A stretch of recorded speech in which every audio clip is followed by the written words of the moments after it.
John Campbell, welcome to the program. How are you? Great, Tom. Thanks for having me on.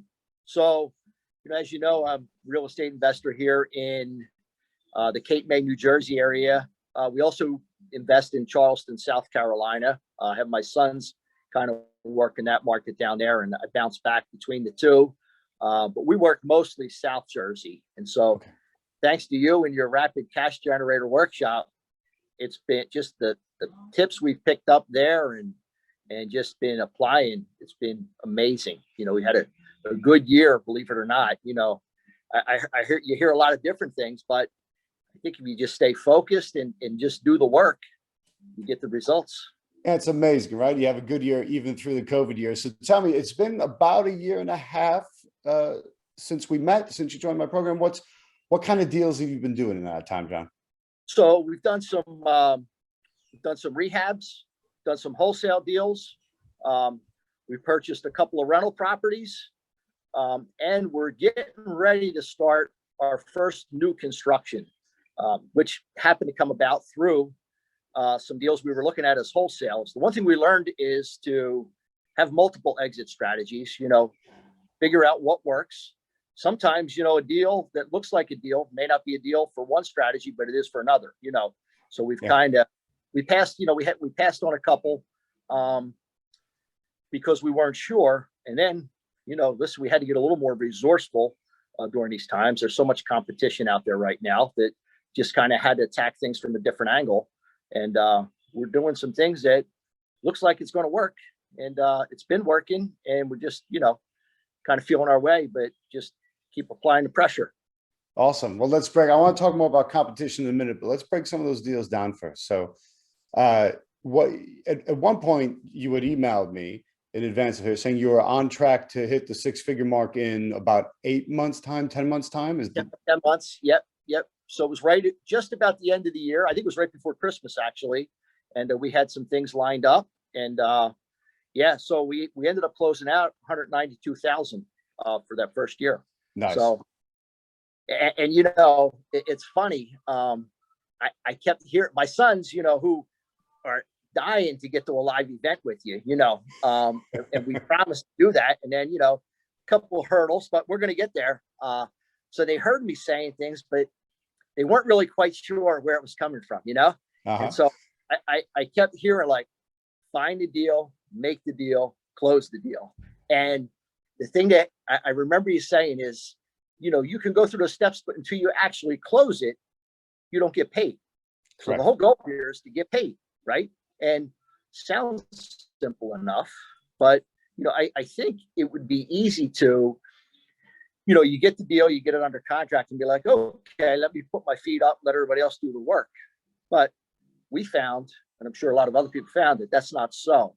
So the work started when we actually thought we were just about completing it, So our first deal came from a bandit sign, and the sellers, it was a father and son team. The son called us and he said, my father's not doing so well. His health's fading. I want to be able to take care of him. Going to move him in with us.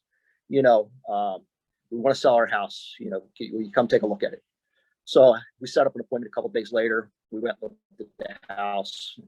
We did the old, went through the motions. And it was one of those where we were looking to take it on as, sort of like, we can rehab this and make it look nice. And then we bought the contract and we started looking at, all the possibilities. And we said, well, maybe this is bigger than we want to take on right now. So let's come up with a wholesale strategy. It was also part of our negotiating technique was to say, hey, we offered them a price and it was a little bit lower than they wanted. And, so we tried coming up, we got to their bottom line. And I said, listen, that doesn't work for us.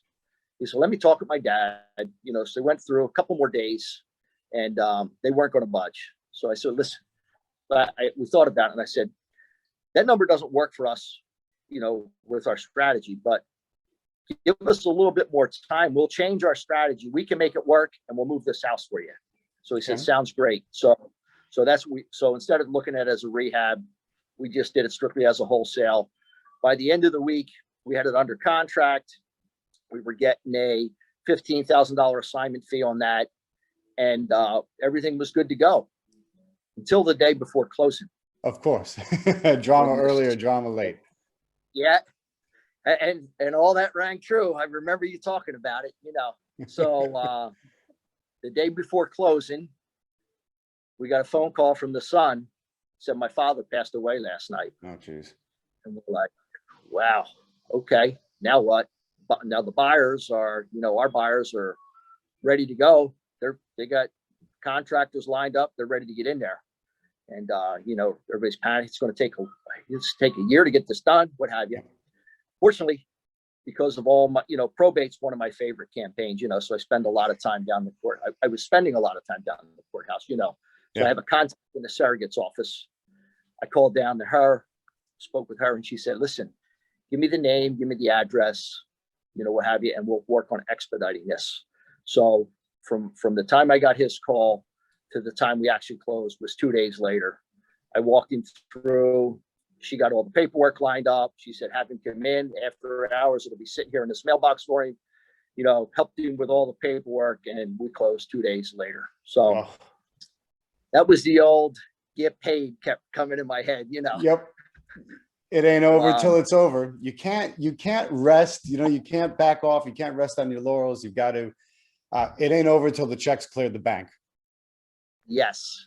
So there's a vigilance needed the whole time. But I mean, fantastic being able to get that done in 2 days, because that's almost a Herculean effort, because a lot of people get derailed. Some people get derailed the first sign of trouble, but I mean, that's not exactly a small problem. So well done. Yeah. Thanks. That's what I'm like, who's going to help me with this? And I called the surrogate, and she's like, we'll get it done. No big deal. We'll take care of everything. So it was great. That's could happen. I'll tell you, not bad. Now, that was, what month was that in? That was in, I want to say it was late. So that was the other chat. It was late December, early January. So it was probably right around, it was like Christmas, New Year's, Okay. So that's the other thing, In the midst of COVID, Christmas, New Year's. Yep. Where a lot of people are off on vacation, So we persisted and we got that one done, Awesome. Now, I'll tell you, smashing out, you were saying you're hoping to hit 6 figures in a year. You wound up doing almost double that, not double 6 figure, but double, almost, we'd say about 190. 192 in a year. Yep. For last year. Yep. Fantastic. So tell us about some of those other deals. That was a $15,000 wholesale fee in the midst of COVID, having to scramble at the last minute to save it from the fact that the owner had passed away. What other deals have you done? You told me about some other wholesale deals you had with some pretty hefty fees too. Another 30 or 15,000. Yep. So we did, I'm trying to think on this one here. I got a call from one of our mailers, was absentee owner, and spoke with the seller. She said, hey, again, it was kind of an area that I wasn't, and it's funny, I was a little slow on the uptake on this one because it was an area that we weren't really looking to do too much investing in, and so during the conversation, I said, okay, listen, I'll take a look at this. We'll look at the numbers. I'll check the property out. And, but while we're doing it, do you have any other properties that you might be interested in selling? And she said, matter of fact, I do. It happened to be, in a town not far from where I'm at now on the bay. So I had water views, that had been, her property manager didn't winterize it one year. And so the pipes broke. And so the distress came, mold, the whole deal. And so I said, well, listen, we'll take a look at both of them. And we ended up kind of flip-flopping the numbers a little bit. I went a little bit more than, I think we went 10,000 over, because I knew at this point there was a little bit of competition, there was some other people. So she had gotten some other offers. So I said, listen, we'll buy both properties. They're only offering to buy one. We'll give you 10,000 more than we told you, but the other property is not as attractive. So we're going to have to reduce the price on that a little bit. So I added 10 here and lowered it by 10 on the other end, So it's the same amount. Yeah. So it cost us, but it sounds a lot better. Yeah, right. And she's like, I like you. It came down. She goes, I like you. We've talked. I trust you. Um, and you're going to take both properties off my hands. So it only makes sense for me to do the deal with you. So that was about as good as it got. And so I heard that little voice again, find the deal, make the deal, close the deal. So The little Tom Z voice that just keeps yeah. going. I see you right here on my shoulder. I My hope I'm on sons the are, angel side. that's right. My sons are a little more intrigued now because they're like, here we go again. What's happening? So the lady ended up being a doctor. She was disabled. Okay. The one property was in, it was her old doctor's office. She had an apartment upstairs. Okay. Doing some research, we found out that it was currently a duplex. We could turn it into a triplex. Okay. Set everything up, through the town. Everything was good. The place on the bay we looked at, as if you tore it down and built, that's all they're tearing them down and building monsters out there, So, Yeah. so we had some good numbers for that, and we ended up closing on the one on the bay. We got a 20.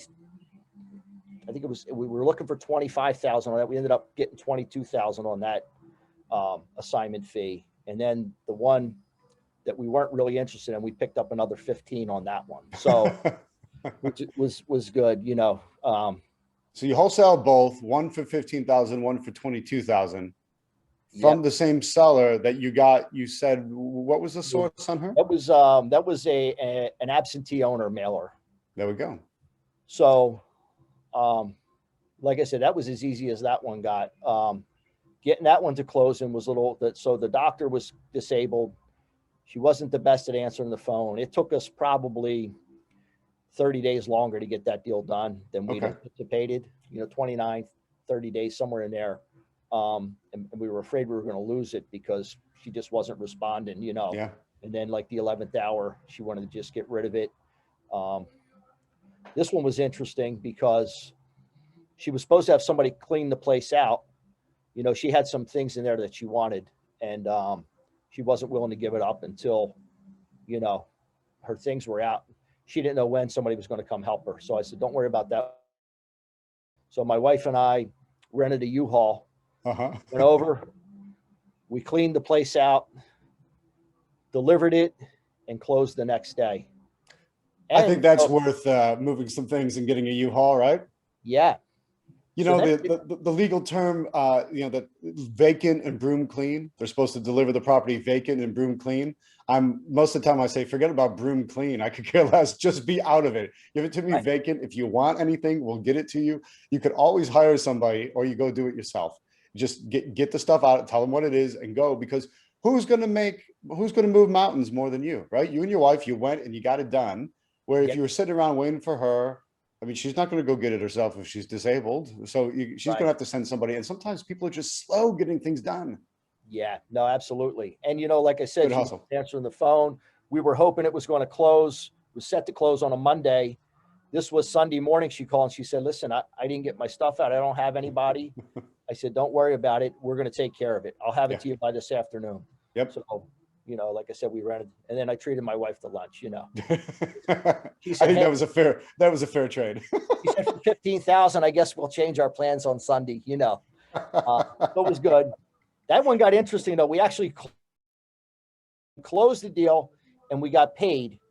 So it was interesting. I'm trying to think how this whole thing, basically, unbeknownst to me, I didn't personally know who the buyer was. I never met them. Our title agent who works closely with us. He sent me a message, great guy, blah, blah, blah. Everything went smooth. I'm like, okay, good. By midweek, he told me the check had bounced. And I said, what do you mean the check had bounced? So he took a personal check, and the guy was, I think, 28,000 short on the purchase. And so it got a little bit hairy there. So it was back on the phone. We worked it out. He ended up bringing in another partner. We got the deal done, because he said, listen, I mean, I'm going to have to cancel all the checks. The deal's not done. So we ended up fixing that too. And I said, please don't take any more personal checks from people, I mean, I'm a little surprised. Now, wait a minute, where did this buyer come from then? He was coming from the north end. We did just a marketing campaign. We found him online, Okay. did everything, basically virtually, sent him some pictures, what have you, checked everything out. And yeah, no, everything was good except for the money that he was short 28,000, Yeah, being 28,000 short's a small problem. Now, did you, when I teach you to check the buyers out and ask for the bank statements and make sure they've got the money in the bank. So, that qualifies them to move ahead. Did you do that on this one? So, yeah, so he had the money initially, and I guess he had overspent, he Yeah. bought a couple other properties. And so we got that worked out too, but it was, Okay. I'm like, so second deal, we close and we still had to go back and do a little more work to wrap it up. Well, buyer control is such a big part of the deal. And these are the obvious reasons why. If you're, as a wholesaler, you're relying on somebody else to fund the money. So yeah, it's incumbent on us to check, double check, cross check, make sure that we've got control over them. And it's, the sooner you can get them certified funds into escrow, the better. Yeah. Yep. So lessons there, lessons along the way. There's always lessons. That's the fun part. Yeah. You know what I was going to say? When people say, how do you describe it? I say fun, crazy, never boring, Uh-huh. and when you think that it's all done, something else pops up. Yes. So, I mean, does that keep you unsettled, or do you kind of oddly love that? Yeah, I like how you said that. I oddly love it. You kind of roll with the punches, and I always, my philosophy is that there's a solution for every problem. So focus on the solution. Forget about the problem. Just focus on the solution and figure it out. See who can help with it or what have you. And when it's all John, done, something I've come to accept in the business is I know there's going to be bumps and roadblocks, and there's going to be crazy crap starts to fly through I mean, just the way it goes. But I view it as that's what I'm getting paid to deal with and manage.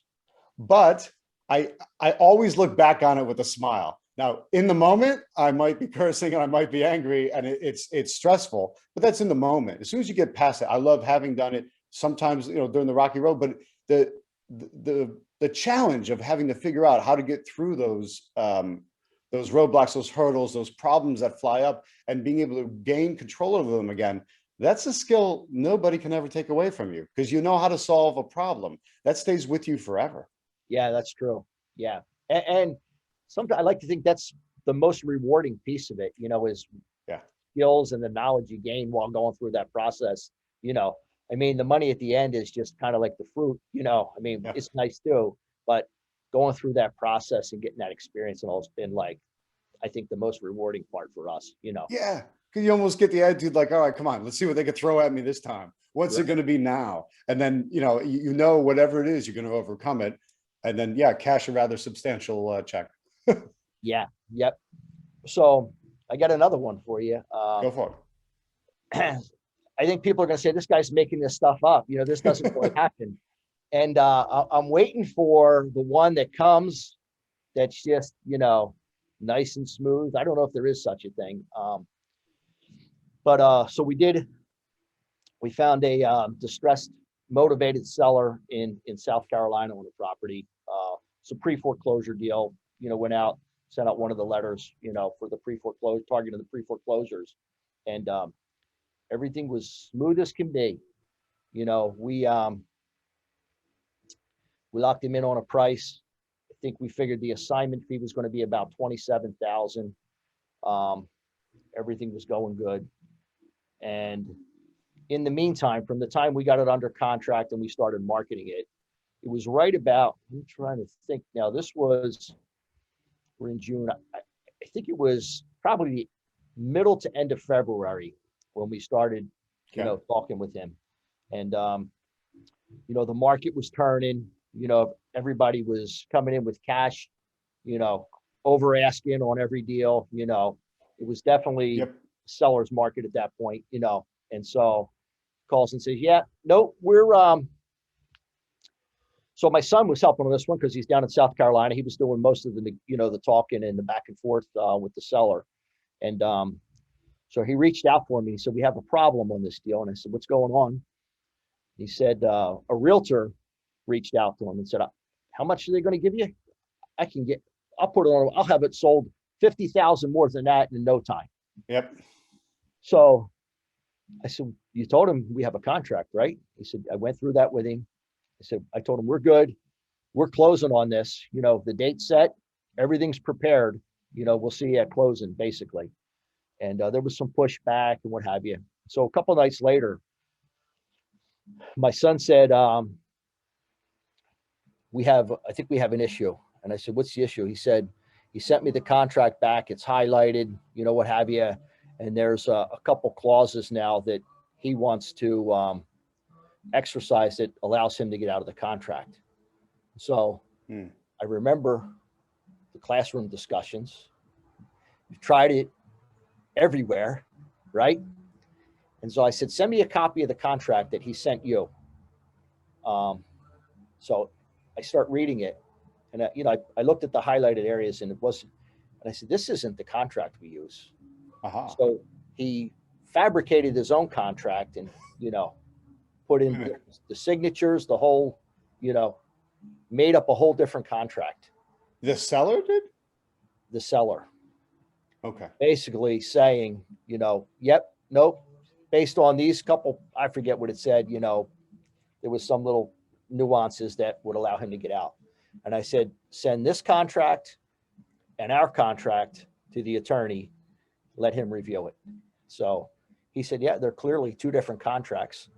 This guy, you got him, and tell him we're closing. The nice thing, South Carolina, so the attorneys are the closing, they do the title work, they do it all. So he's like, tell him we'll see him, on closing. So basically we go through that. He hires an attorney. His attorney calls our attorney and says, I told him he's screwed. He's got to close,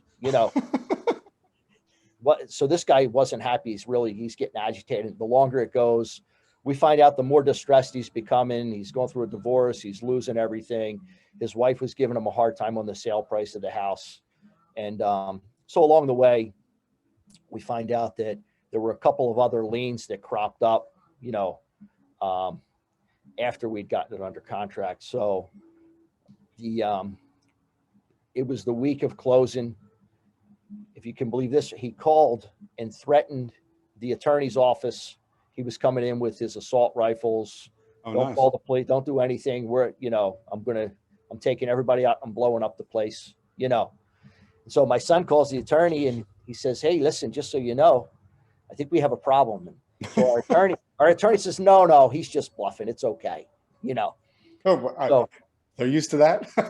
so that's what we're wondering. So this is like I said, a few days out. I think it was 1 or 2 days now prior, the attorney calls us and says, I think we got to report this guy. And we're like, we told you, Yeah. So he says, well, let me have a conversation with him. We'll figure. So long story short, at the end of the day, we worked everything out. By the time the extra liens were paid off and what have you, I think we ended up with $12,700 out of that deal, Okay. So it wasn't the 20-some thousand that we were expecting, but it worked. We helped him out, in the end. It was good for him. It was good for everyone. So if you think about it, I find it, there's a couple of things that I've had that before where suddenly someone says, oh, I can get, an agent comes and promises more, but it's already on the contract. And that's why you use my contracts, the bulletproof and they're binding, and that locks them in. That way you have the right to market the deal, but you also have control over it, versus someone else coming in and say, oh, I'll get you more, but they seem to be forgetting, yeah, they'll get you more, but then you're going to lose just as much in the fees. So yeah. What does the guy really walk with? And then you come to find out there's all these extra liens. That the word to dangle out there in front of them then is torturous interference, because you're not supposed to be interfering in someone else's contract. Someone else has a legally binding contract. If you interfere in that, it's torturous interference. Not torture like waterboarding, like tort law, torturous. Yeah.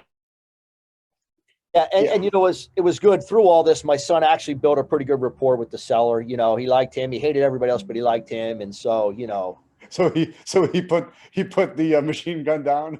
I told him, I said, hey, at least we know you're going to be okay. I don't know about everybody else. Everybody else watch your back. Right. So he was able to kind of string it along and get it there, to the 11th hour. And once again, was another interesting deal, you know. Um, but we're having fun with all of them. No, that, Uh, John, that's fantastic. What happened? So before we met, how was your business rolling? so we were kind of just learning, we were figuring out the learning piece. Um, I'd done, we'd completed, let's see, what did we do? We purchased two properties. We completed the rehab on one and we're working on the other one. At the And time we met. yeah, at the time we met. Okay. Yep. Um, and you know, I think you have to learn the hard way. At least I do. I did everything they told. They're just telling me that because they don't want me to do it. You know what I mean? Sure. So we bought 200-year-old, 102-year-old houses, whatever. And so everything that comes with those came, you know, Yep. um, it was everything that the people that told us not to do it said it was going to be. The only thing that saved us on those deals was the market was like slowly on the uptick, when we'd purchased them. And so, I think on both of them, I think we were just about even on one and maybe made a couple $1,000 on the other. But Gotcha. the lessons that came with it were worth it. I mean, the first one we ended up, was the old don't over improve the properties. And so the city we were in at the time said, listen, you don't have a driveway. And I said, none of these places have driveways. And they said, well, we actually put a new ordinance into place that any properties that sell now have to have driveways. So I said, that's fine. I'll put a stone driveway. And they said, no, it has to be either blacktop, concrete, what have you. And I said, okay. So we blacktop that driveway. Ended up, the pipes were all shot, for the water pipes, the sewer pipes from the street to the house. We'd completely put all new piping in the house, but it was from we had to dig up eventually we had to dig up the yard to the street, all the connections, everything, we'd done it all. So I don't know, there were balloon construction. So there were some other challenges that came with that to bring everything up to code. But we got through that, like I said, every one was unique. There were things there we hadn't anticipated. And we always say, like, now we're like, I don't know if there's anything that we haven't dealt with at this point, but something will come up. I'm confident in that. Well, it's pretty good. I mean, you got machine gun sellers and stuff, so I don't know if it's Right. Everything Yeah. might be a little gentler. So, I mean, and I think so. Back to the question of what were we doing before, and I'll tell you the difference. I mean, really, when we went to your rapid cash generator, you walked from the beginning, every step to the end, where it just made complete sense. There were no gaps. It was like, okay, I'm here. How do I get here? Right. So you filled in all those gaps, simple, duplicatable, I mean, and you just walk through the process. I mean, basically, like I said, I use that to show my sons, and, they're enjoying every minute of it. And so that piece of, like I said, finding the deal and getting it through to the close was key. I mean, probably without those couple days in that training with you, I mean, who knows if we'd have, closed any of those. I mean, I don't, you can't talk to anybody else about it because, everybody said, they said, the seller, what do you do? And I said, well, I didn't know, but I knew they had to go through the surrogate's office. So, and I just kept, like I said, I kept hearing you say, close the deal, get paid, right? You get paid when you close the deal. And so that was what kept us pushing, and then the other key thing was the marketing. I mean, you said, make offers, make offers, make offers. And once we started doing that, we had deals. Imagine Amazing. that, right? Fancy that. Yeah, it's funny because I go to, I do these networking events now, and people come and they say, we just can't find any deals, John. And I said, what are you doing? You're not looking. He said, well, we're not really doing anything. And I said, well, there you go. You're getting the results that you're expecting. I mean, do nothing, get nothing. Yep. So it's a guarantee. Yeah. So when you joined my implementation bootcamp, it saved the deals that you were currently doing, and then it gave you the ability to expand out because you took the marketing seriously and went and did it. You know, I tell people, you know, do your marketing. When you're in my system, you have my kit, you have the materials to do the marketing, you have all the direction. You just have to go and do it. And when you did, you find that it works. Yep. Just implement, right? It's all there. Everything's there. And if you're not sure, plug in the flash drive and go through it. And you know what, even now, like if there's something that we come across, I know it's in there. So Yeah. I'm just gonna, and I know, you know, which section to look in, you know, whether I'm making the deal, finding the, you know where to look. And now I taught my sons, you know, I taught my wife. And so we're looking to, you know, kind of, we've refined that enough now that we're going to bring some other people in, I think, to help, you know, and,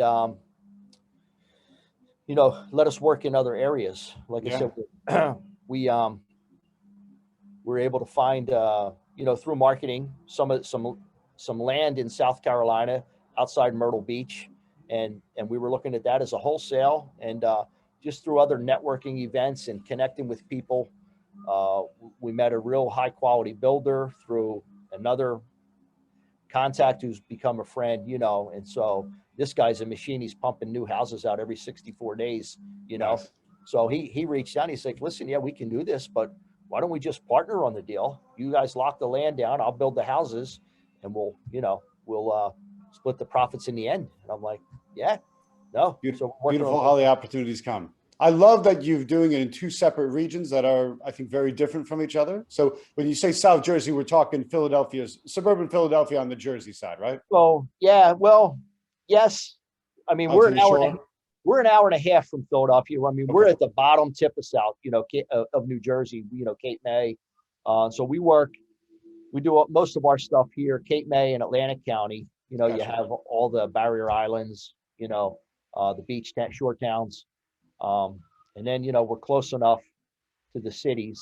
And actually that's a great, you know, source of buyers for us. You know, we Sure. have, you know, people leaving, especially now, right? Leaving the cities and Yep. Going to cool places on the beach. And I love that you're making it into a family business as well. yeah, When we have live events coming up soon, it'd be great to meet your sons. yeah, no, looking forward to it, you know, as are we. Yeah. So, John, when you were at the event, there was probably a time where maybe you almost didn't. I mean, I'm glad you're happy with the ad, but let's think back to when you made a decision whether or not to invest in my program. Was there doubt? Was there a reason that you almost didn't? No doubt. Okay. Tell you what, you know, so one of our big things, you know, one of my big things is, you know, networking. I love networking. You know, I always, I don't know where I got it from, but I know if I'm sitting in my house, I'm not going to meet anybody, and nothing's going to, I'm not going to, you know, nothing changes.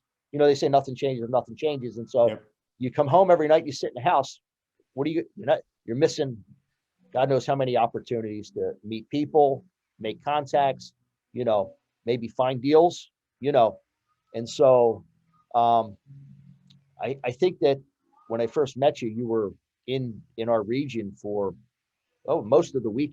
You'd been to 3 or 4 of the same meetings, and so I went to every meeting, and you were there, and I heard you talk, and it was great. And I heard, I kind of knew where you were going, and then maybe I picked up on something that I missed, you know, whatever. But I knew without a doubt that we were going to go do this. You know, I said, and Susan, she said, no, listen, this is the most thorough explanation of wholesale that we've ever seen, you know. Mm.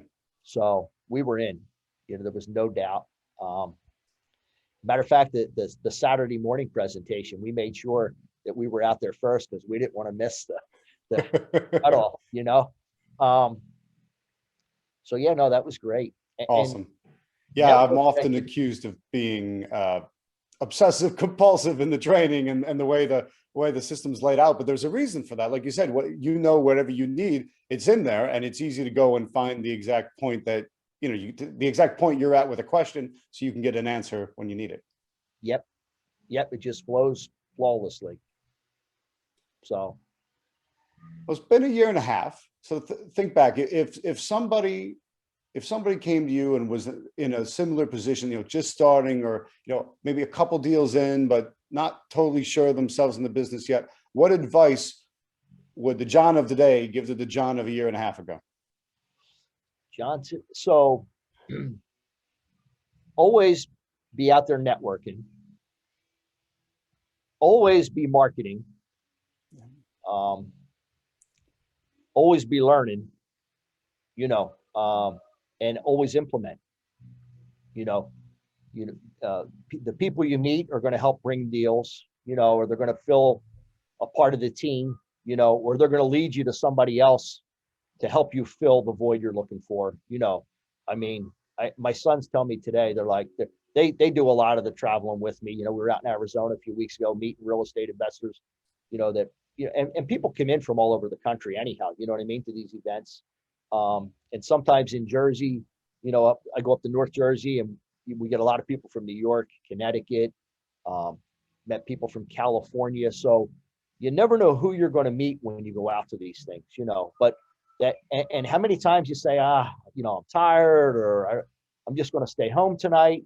And then you meet somebody that maybe fills one of those voids, and you look and you say, man, if I didn't go out, Yep. then miss this, And so that's my thing. I'm afraid of missing stuff. I want to be out, and I like to be sharing and doing what I can, to offer some value, but also, I think that's the nice thing is now you get a good core of, people, and everybody helps everybody, everybody leans on each other. You get the support you need. You know what I mean? When times get tough, there's no thought of ever quitting because, Yeah. You've kind of formed a team. You know what I mean? And I think that's the key for people is just, and you know what?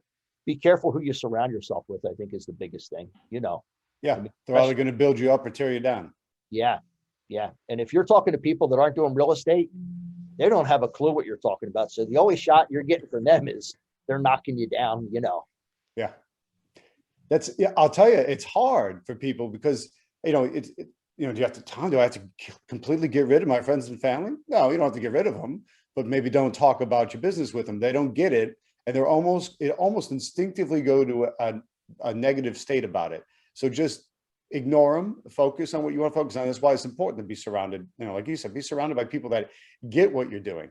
Never let any, you heard there's the old saying about never let anyone who's not done what you want to do talk you out of it, but anyone who has, that they're the only ones allowed to talk you out of it.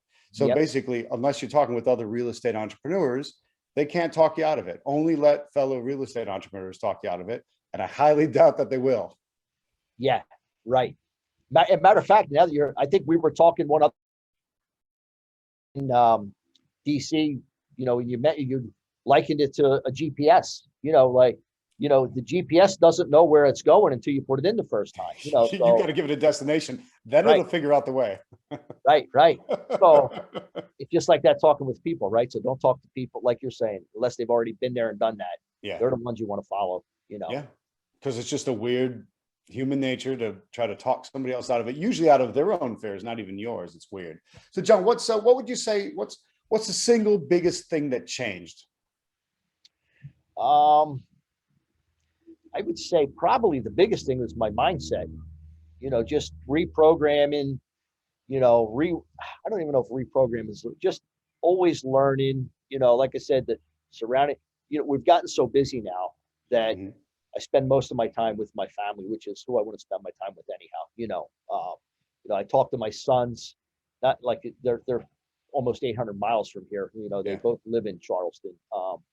But we, not only do we talk every day, we talk several times a day, it's almost like they're still here, because we're talking about the business, Sure. and different things. And, one of them will take a phone call on this. And so our mind is, we're just always focused on, and this is the biggest shift for me, I think, was that we always, I shouldn't say always, 90% of the time we're focused on, like real estate or businesses or talking to people that, that have the same interests.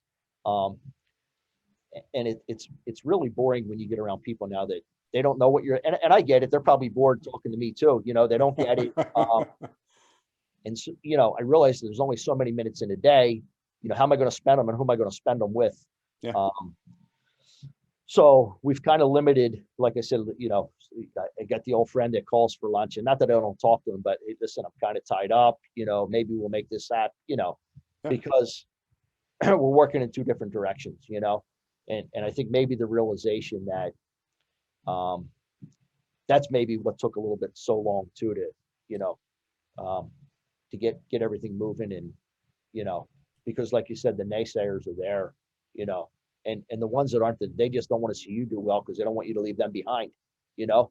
Yeah. Uh, That's and the old, you've heard the crabs in the bucket analogy before, where oh, the, right, that's yeah, yeah, crabs in the bucket, the ones on the top try to get out, the ones underneath have no idea what's happening, but they don't want them to go, and they that's grab on and hold tight.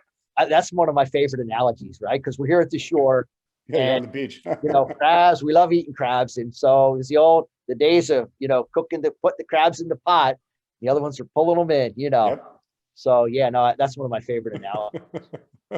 And you know what? So, It's gotten to the point where my son's the same thing. Like, we talk all day about real estate.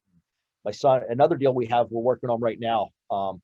It's another thing we learned at one of the events was just a different take. My son was driving, he was actually on his way to the beach down there in Charleston, and so they take a different route, right? Fine, yep. I'll drive the same roads. It took a different route, That sounds very familiar. Yeah, yeah. We talked about that in your class, and he was driving one day, and great piece of property. It's on the street of the beach, but it's across the street. It's not, it's not the one that sits on the beach, but across the street. And he said the house was dilapidated, obviously unoccupied. So he took the address down, the old drive, and went, enjoyed the beach, skip traced the number when he came home, and talked to the guy. The guy owns several of these properties. And he said, listen, I'm just really sitting it on for the land value. I know what I have. And, make me an offer. I don't want to deal with real estate agents, right? We've heard that before. Yep. And he said, but, this is what I'd like to get. If you can make it work, then I'll sell it to you. So he called me, was all excited. And, one of the other things we learned, we were thinking about it. We're still working on the numbers, trying to, tie down, because the plan would be to tear it down and build a new house. And we just want to make sure we have the ARV right. And, but I said, listen, call him up. And, we got some preliminary numbers, and we think we can give him the number he wants. And I said, but tell him this. I said, we'll give you the price that you want if you can give us the terms that we need. And the deal is, he's only sitting there. The property's doing nothing anyhow. He's paying taxes on it. So I think we have him talked into holding the property. We'll come up with a document that says, we're partners on this. He'll give us the land. We'll build the house. When it sells, we'll give him his money, and then we'll walk with our money, Yep. And I think that's going to work. And then, like I said, he's got a couple others. So we're going to tackle this one, and then maybe, Yeah. partner with him, down the road. But when you sit in the house, you miss all these opportunities, Yeah, you got to get out and do something. Everything's real estate, Tom. That's, I We like that. Stay focused, you know what I mean? And so no matter what we're doing, we're talking about real estate. And, you get people come in, you meet people that want to get rid of properties, or, they need money. I mean, everything revolves around a place to live, place to, whether you're buying it, selling it, you need money for it, so it all fits. And I love it. I get up every day, every day. I don't even know what day it is anymore half the time. We just almost like lifestyle by design at this point, That's a big piece of the puzzle. And I'll tell you what's been interesting, John, during COVID, is how many people have gotten a taste of an entrepreneurial lifestyle. But they're not entrepreneurs, but they still want the lifestyle, and they don't want to go back to the office. But well, folks, if you want to lock that in, you've got to make it happen on your own. And real estate's a perfect spot for that.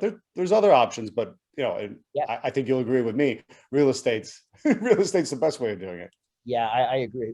I think, I don't know if there's any bigger paydays, to be honest, if there are, I haven't come across them yet, but yeah, no, the networking, just, you never know where the next deal is going to come from, or the next person that's going to help you, so yeah, I think you gotta get out there and stay active. What do you got planned for the next year? So what you've absolutely smashed the last year and a half fantastically. So are you going to hit, you think the next 12 months, double that? I mean, make about the same? Our goal is to to be honest. I mean, listen, if we miss it, that'll be okay, but that's our goal. We have right now, I'm trying to think, we're working on this, and it all came from marketing. And, like I said, just uh, we had the wholesale and mindset going in, but we've kind of just broadened that to see whatever works. And so, Yeah, you've got options now for exit strategies. So wholesale, yeah, great. Rehab, great. Buy and hold, great. Again, different people depending where you're at, but you're at the point now where any of the exit strategies open up to you. yeah, yep. We have a couple deals we're working on right now. Um, it could be a wholesale or a, rehab. Is we have to get, and most of them. So most of our deals we either get through probate, which is my absolute favorite. Mhm. I think, and almost it goes hand in hand, at least for me in this area, is absentee owner, right? Yeah. Because usually it's the kids that inherit it, and they already have their own home, and some of them can't afford, to pay for that, much less the house that mom and dad left them, or mom or dad, whoever, Yep. with all the bills that come with that and the distress situation, right? So Yep. I find that those to be, um, the most profitable. And then, because, well, one, you don't have to worry about people moving out. They're already out. They're already out. And all they're looking for, you know, they're happy to get a little bit of cash, but they're just happy to not be paying for it. Yeah. It's a liability for them at this point, right? Yeah. So You're relieving the burden of even having to deal with it. That's the biggest payout to them, more so than the cash. yep, yep, nope, you're right. And then the absentee owners, are great. Those are our two biggest, I think, are because now you have, well, and never mind out of state absentee owners. I mean, As that's even well. better. That's even, that's right behind probates for me. Because one of the deals we did was the sister lived in Philadelphia, and the other sister was from North Carolina. Nobody was traveling, and so I met with them a couple times. It was the old, we're not ready yet. We still have some things we want to get out of there. And I'm like, that's fine. We're not in a hurry. It was Yep. that's the benefit of doing business with us. And so it ended up, within like 6 weeks, they came down. We got it under contract, renovated it, sold it. And I think we made just over 92,000 on that. So, Fantastic. yeah, so it's great. We're having fun. So next year, we have, I guess, from now moving forward, we're looking at finalizing some contracts on 28 new builds in the just out Myrtle Beach areas, outside Myrtle Beach in Yep. South Carolina. Um, Couple properties outside of Charleston. One was the one I was telling you about with the tear down. And then we're working on, like I said, a couple here that are probates. Just waiting to kind of catch up with. We spoke with the seller. He has a job where he's on the water a couple weeks. So once he gets back, we'll meet. We'll work on the contract on that. And yeah, just keep Gotcha. marketing. You're working my two favorite lists, absentee owners and probates. Were you working those before you met me? Um, I wasn't really working a whole lot of anything, uh, Gotcha. bandit signs, I shouldn't say. So, and I'm glad you brought that up. So we were the people that were sending out oh yeah, here's a probate. Let's send the letter out. And that was it. And you know what we get now? We got people that say, I said, I take the phone call and, are you interested in selling your house? Well, I wasn't, but you sent me 4 letters. So maybe we are, and I know we talked about that too, was just being consistent. And Yeah. I see now, the letters that come in, we get them at the office. They'll come here to the house where people are just, pitching you. And at this point, they're looking, whether it's realtors or whoever, they're looking for inventory. And Sure. so, hey, we'll buy your house, but I never get more than one from the same person. Ain't that amazing? You never get more than one. And so, I stress the multiply factor, that multiplication effect, the repetition. And, someone gets 4 from you, they go, oh, this guy's serious. He's actually in business. It happens all the time. Yep. And so I'm always trying to, like push my students. What happens is if you worry about the expense of that first letter and you didn't get any results, then people back off. But now you're just like everyone else. You send something one time and it disappears. like Yeah. a bad smell in the wind.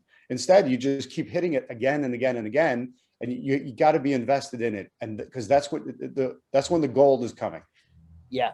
No, absolutely. So that's one of the biggest things too, is just being consistent, getting those letters out. And I think I think we're sending out 5 per campaign. Yeah. And you know, we get our best responses from letter 3 and letter 4. You know, after that, if they haven't answered by the time we send the 5th one out, not really too much results from, we've kind of filtered through the list. And so the sweet Fine. spot for us has been like number 3 and number 4, Okay. to the point now where we can almost predict it. It's like, okay, we'll get a couple calls, the first one or two that, stop bothering me, what Yeah. have you. But the deals come in on the 3rd and 4th letter. Yes. Yeah. So it's interesting. You got to wait. There's some patience to wait for the 3rd and 4th round. And Yeah. how far spread out the 3rd and 4th round come? How We send long it in like months after them? it's about 14 to 15 days. Yeah. Sure. So Yeah, you're moving them fast, so you still have to wait. And our probates, we do 3 to 4 weeks. We try not to hammer them. in between. You give them a little bit of, and I'll tell you what we did, Tom. Well, we're working on. I shouldn't say we've done it yet, but it's in process now. So through the surrogate's office, I was reaching out, and especially now, I mean, with the amount of competition and limited inventory, we're just trying to figure out how to get in front of some other investors. How to be the front runner. And so I was actually speaking with my contact in the surrogate's office and the county clerk, and she said by the time they actually put them up on their website, they're probably anywhere from 28 to maybe 32 days old already. You know what I mean? So they're sitting there, they're waiting to get inputted and processed. Yep. I said, what's the best way? Like, how can we get those, like, when they're the hottest? Because now we're thinking, let's get out in front of not that you want to pressure the people that are grieving, but you Sure. want to beat the real estate agents and everybody else. And so I thought it was a little comical at first. I say comical because I don't know if you ever saw the movie Wedding Crashers, but that came to mind, where she said, so the best way to get out front, and you may not have, you got to do a little bit of digging on your own, but she said, go to all of the funeral home websites in the areas you're working, and just, go through the obituaries. And not everybody puts up an obituary. But there's a large amount of people that, you're going to get some background, right? The family, you'll be able to figure out, when they say, predeceased by, are they the last, did their spouse already pass? And so now it's them, there's a good shot. They have all these siblings, you're going to have, family to pass it down to. And so we're not going to send a letter to that, but we're going to send a postcard like, hey, cash for your house or looking to sell, kind of. So this way, those first couple weeks when they're like, I don't know what to do now, what do I do about the house? And then a lot of times they call most people call real estate agent because they don't know. And so it's just like, we can maybe, trim into that 3 or 4 weeks ahead of time, just to say, hey, when you're ready, we're here. Gotcha. Yeah, that's good to kind of warm them up and pre-educate them about there's other options. Yeah. Sometimes it's a better option because the house is a mess. It's not that, it's not a beautiful listing, but it's fantastic for an investor to just come in and take it as is. Yeah. Yeah. John, you mentioned one other thing when you were talking about the phone calls that you get, and waiting the few months before the that 3rd, 4th round hits. People get nasty with you on the phone. I can't imagine. Right. Yeah. So, it's like, hey, take me off the list, or how many of these you're going to send me, or why are you sending me these? And we just want to see if you're interested in selling your house. So yeah, I mean, those are pretty simple. We've had some challenges. I don't know if you have any experience with the challenges of, and I'm sure you have, with the like the pre-foreclosure list, where people, and I shouldn't say they don't get nasty. A lot of people are concerned, like, wow, hey, I was, but I'm okay now. What do you know that I don't know? Are they coming to take my house? So we're like, listen, don't worry about that. I mean, if you're good, you're good. We're just, your name showed up on a list, we farm these lists. And so your name showed up. If you're good, that's fine. But listen, if you're ever interested in selling, we're here to help, you know. So So basically, you're not, a couple of nasty phone calls. You don't let it knock you down. You just carry on, and the rest of the people, you tell them, "Look, you're not ready yet. It's fine. It'll come back to you." yeah, it's funny. We sometimes, that's our comedy hour. We share the calls and the experience, uh, and it's amazing how much effort people will put in to be nasty. And they're Yes. probably the ones that you couldn't get a minute of niceness out of them. You know what I mean? If you wanted Yep. to. So that's interesting too. Yeah. So But you yeah, just no, have some fun with it. I mean, you get together and yeah, laugh, and like I said, comedy hour, but you don't let it bother you, because the it's next funny. call could be the goal. Yeah, it's funny. We don't even think about it now. Like when you mentioned, I had to reflect on it, but yeah, no, just part of the business, Part of the business. Would you? Well, yeah. Would you rather you don't get those calls, but then you also don't make a couple 100,000 a year? I mean, that's what it comes down to. Put Right. up with a few of those for the big payout. And you know what? When you start studying like your KPIs or what have you, you almost know when the next nasty call's coming. So you could kind of make a game out of that too if you wanted. Exactly. Yeah, like I've told people, they always think it sounds a little funny, but I say, look, you have to become perversely addicted to nasty phone calls because that means your marketing's working. People are getting it. The nasty people will call first before the good people call. That's just the way it's going to be. I mean, maybe you get lucky every now and then, and you get your first call is a great deal, but most of the time you got to put up with the junk before you get to the good stuff. And it's almost like it's some sort of trial by fire. You gotta go through that to be able to get to the goodness. Yeah. Yep. That's exactly right. And it's funny. We've had the calls where you talk to them the first time and they're angry. Why are you calling me? I'm not interested. And then maybe 2-3 months later they're calling you They back call and, back. hey, do you still want to buy my house? And I'm like, well, I don't know. I mean, you were offended by me, and actually, you can build a nice relationship to it, because then, if you get the right person, they're actually laughing to you. Yeah, no, I was a little bit of a jerk, or I had some things going on. Yeah. And I tell my sons, I'm like, you know what? It's never about you. It's always about them. It's Yes. what, and whether you're making the deal or you're dealing with them, as you're going through it, negotiating, it's whatever is bothering them. It's the stress that, Yep. is what's causing their actions. Yep. And They are reflecting it onto you. There's gold in that last statement of yours. It's just, even the nastiest people a couple months later are calling, eating crow for you and saying, yeah, yep, I'm sorry, I was a jerk. Buy my house from me, please. right. Yep. Yeah. Yeah. So yeah, after a while, you just, I don't know, is conditioned the right word? You just kind of just you expect it, right? Yeah. It's coming. Like I said, you can almost, we can look at the numbers and check the phone calls and say, all right, it's almost like, oh, what's that game with the, like roulette, you know, uh, which one's it going to be, Yeah. or who's going to get it, but it's Yeah. coming. Yeah, it's So, coming. So what are, let's kind of close up on some of those numbers. You're talking about when you look at numbers, it doesn't have to be exact. Just what's your gut feeling? How much outbound marketing equals how many phone calls equals how many turn into deals? so I'll keep it like, so every 100 letters that go out, we get probably 5 to 10 calls, probably closer to 7, Hmm. and 1 to 3 deals. Okay. And, Per hundred per letters, 100. postcards going on.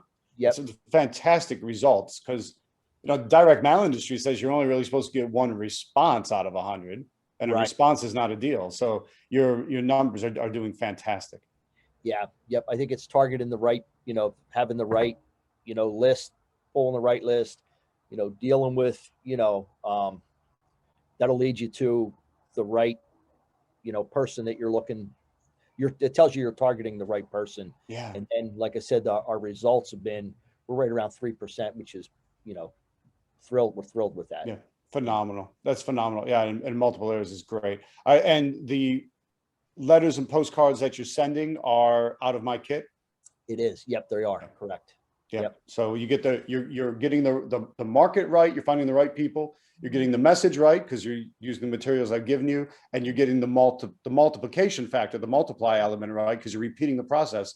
That's what lets you find deals. If you don't do that, you're not going to find any deals, like you said. Right. And you know, in talking with some of the other investors or, you know, people that are having some trouble, you know, I said, I think your issue is, so, you know, people say implement and they haven't been implementing. So they're like, let me just throw 100 letters or 1,000 letters or whatever. And I'm not necessarily, you know, paying attention to where they're going. I'm just getting them out. And then I can go say, well, I mean, I sent 1,000 letters, you know what I mean? Yeah.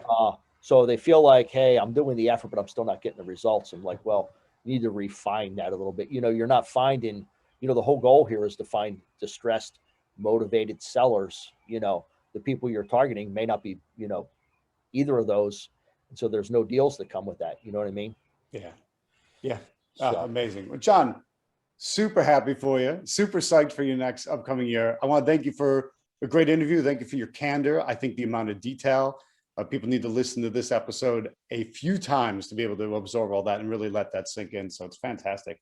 thanks, Tom. Thanks for asking me to do this. And it's great connecting with you again. And listen, we can't thank you and Carolina enough for what you've done for us. You know, you guys are tops in our books. And, you know, just, we know that's what attending that workshop, meeting you, attending the workshop was the best thing we've ever done. So I'm super glad to hear it. John, take care. Say hi to the whole family, and we'll look forward to seeing you soon. yep. Thanks, Tom. Have a good one. Thanks, Enjoy the John. rest of your Bye-bye. summer. All right.